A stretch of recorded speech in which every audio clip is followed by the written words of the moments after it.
Assalamualaikum warahmatullahi wabarakatuh. Welcome back to my channel. Pagi-pagi gini sekitar jam setengah 6 pagi ya Mak, 5.30. Saya biasanya udah nyiap-nyiapin untuk masak sarapan. Sarapannya pilih yang simple aja, yang bikinnya nggak banyak mikir tapi ya tetap enak dan bisa jadi energi untuk mengawali hari sampai tiba waktunya snack time sekitar jam 9 atau jam 10. Pagi ini saya bikin nasi oseng mentega gitu ya Mak, pakai telur dah jadi tinggal tinggal makan aja gitu. Nasi sama telur dicampur. Terus nanti saya mau goreng nugget sama ada request mie instan untuk suami saya nih. Dia lagi kepengen mie instan. Jadi ya udahlah nggak apa-apa, simple. Yang penting ada protein dan karbonya juga cukup. Buat yang udah klik channel ini, terima kasih sudah mau klik channel ini. Channel ini isinya tentang kegiatan sehari-hari ibu rumah tangga yang suka ngobrolin tentang apa aja, terutama soal menghemat pengeluaran belanja. Kalau suka dengan semua video saya ini, jangan lupa untuk kasih like, komen, dan subscribe ya. Channel ini memotivasi aja supaya viewers terutama emak-emak semua kesayangan di luar sana tetap semangat menjalani aktivitasnya, tetap bisa atur uang bulanannya, dan tetap bahagia. Amin. Untuk subscriber baru saya nih, terutama channel ini biasanya tayang setiap hari Kamis antara jam 10 atau jam 10.30 siang. Jadi yang belum nyalain loncengnya, dinyalakan dulu loncengnya supaya bisa tahu video update terbaru dari channel ini. Siapa yang gak suka gajian datang? Mana mungkin ya kan? Siapa yang gajinya atau uang belanjanya udah habis padahal baru masuk nih minggu kedua ya Mak? Atau ada yang belum gajian? Aduh, disyukuri aja apapun keadaannya ya Mak. Tapi yang namanya gajian saking senengnya nih, langsung beli baju, sepatu, tas, makan-makan, nongki-nongki, atau malah jalan-jalan liburan. Sebenarnya ini nggak salah sih, karena kita juga wajib menikmati hasil jerih payah atau hasil keringat kita. Tapi asalkan kita tahu cara mengatur gaji, terutama gaji suami, supaya uang nggak habis di tengah jalan. Sebelum membuat list pengeluaran, langkah awal mengatur gaji suami kita itu adalah mencatat semua pendapatan yang masuk atau yang kita terima. Gaji bulanan, upah lembur, misalnya ada penghasilan tambahan, ini semua dicatat ya Mak.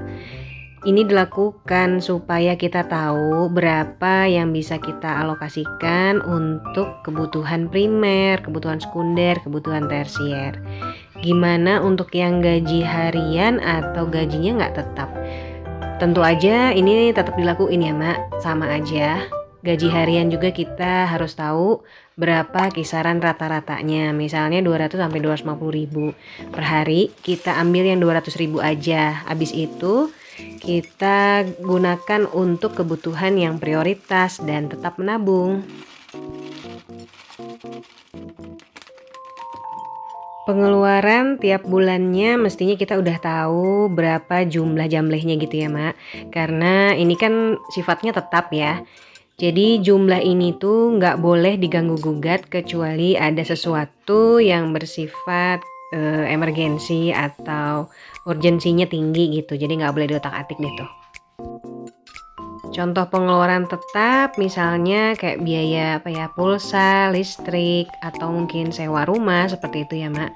Nah ini kan kita udah tahu nih setiap bulannya berapa yang harus dikeluarkan. Nah itu semua harus ada di dalam daftar pengeluaran tetapnya.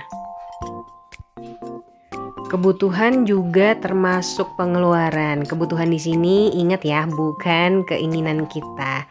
Jadi prioritaskanlah beli barang-barang kebutuhan yang udah habis dan harus diisi kembali stoknya.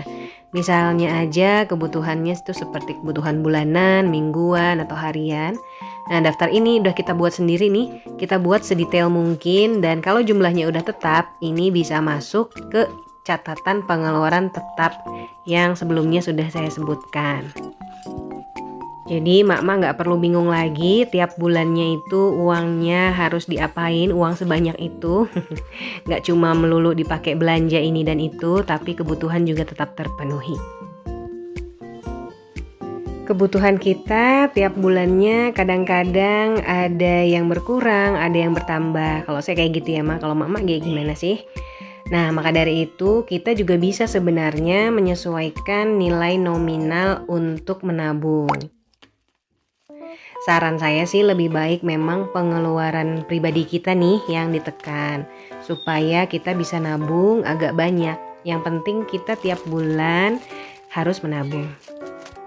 By the way, ini saya lagi unboxing perintilan gitu ya mak, nih karena saldo di marketplace-nya masih ada nih, tapi jumlahnya tuh nggak banyak gitu ya. Supaya faedah aja tuh uang nggak diem di situ. Jadi saya beli nih perintilan-perintilan yang murah, tapi meskipun perintilan tetap bisa bermanfaat dan saya juga butuh. Karena ya kadang-kadang yang kayak gini tuh malas sama ongkir ya mak, karena beli alatnya tuh murah, nggak seberapa sih gitu dibandingkan dengan harga ongkirnya. Jadi belum tentu juga kadang kita suka dapet gratis ongkir gitu kan. Jadi ini saya memanfaatkan aja sisa saldo yang dibilang banyak juga enggak, dibilang sedikit juga ada gitu ya. Jadi bingung deh. Nah ini ada sendok ukur nih, sendok mini-mini gitu. Kalau saya punyanya yang besar-besar, jadi kadang suka susah buat naruh di deket dapur gitu ya. Jadi suka saya taruh di box kalau yang besar. Nah ini kayak gini bisa digantung gitu aja gitu di dapur, jadi gampang.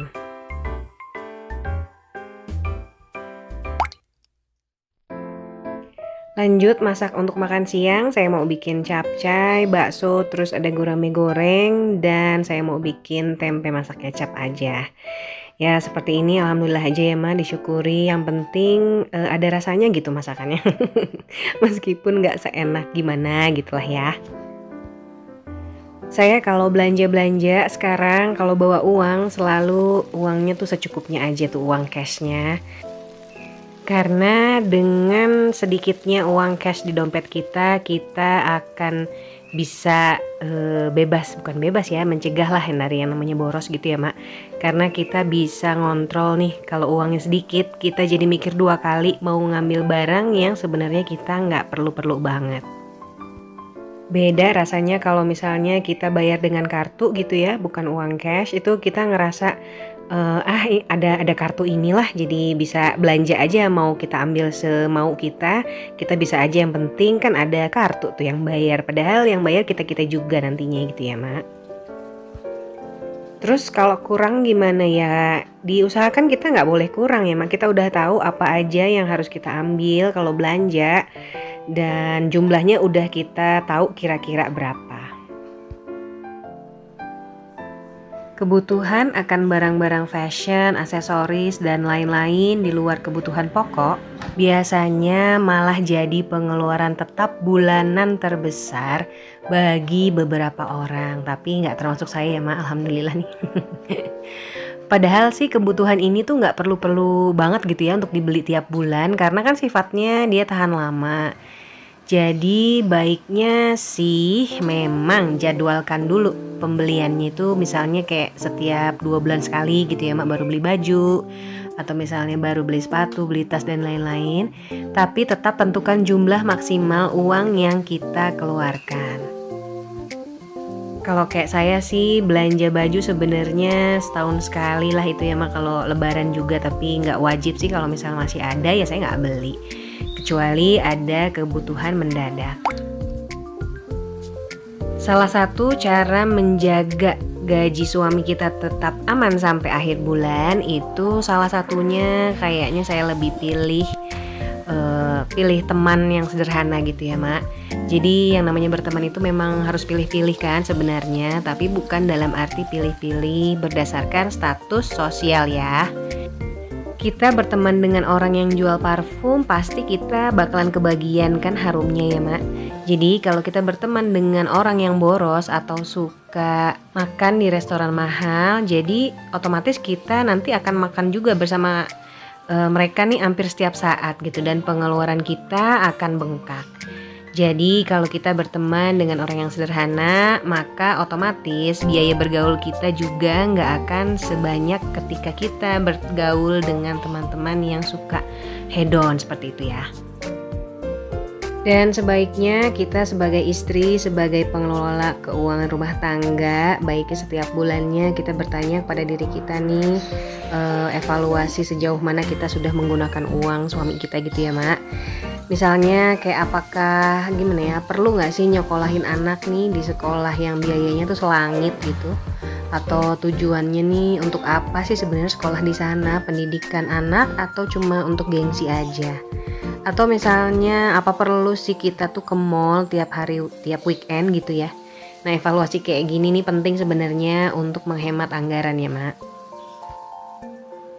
Berapapun gaji suami tidak akan cukup kalau kita sebagai pengelola keuangan nggak pintar mengatur. Hal ini juga saya alami sendiri ya Mak. Dulu zaman Paksu gajinya lebih besar dibandingkan di tempat sekarang, itu saya tetap kebingungan karena uangnya habis sebelum waktunya. Tapi alhamdulillah kami nggak sempat berhutang. Alhamdulillah sekarang pengaturannya udah lebih baik. Saya nggak pernah lagi di akhir bulan ada minus uang belanjanya.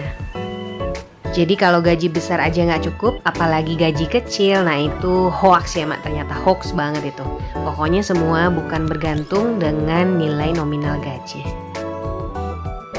Mudah-mudahan mama semua udah mulai bisa lagi membenahi keuangan rumah tangganya ya. Sampai sini dulu video saya kali ini. Jangan lupa like, komen, dan subscribe. Sampai ketemu lagi di video saya selanjutnya. Wassalamualaikum warahmatullahi wabarakatuh. Bye-bye, Mak.